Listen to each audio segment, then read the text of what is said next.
guys, it's Amber here with Concord Tractor. Today we're just going to do a quick tutorial about how to get our loaders mounted onto our tractors.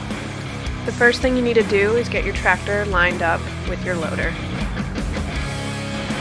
Then you'll pull forward and get your loader brackets right under your loader. Connect your quick couplers. And then use your joystick to drop the loader into the loader brackets.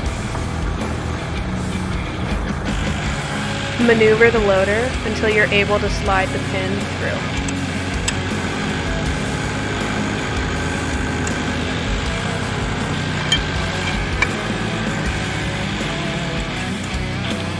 Release the loader supports.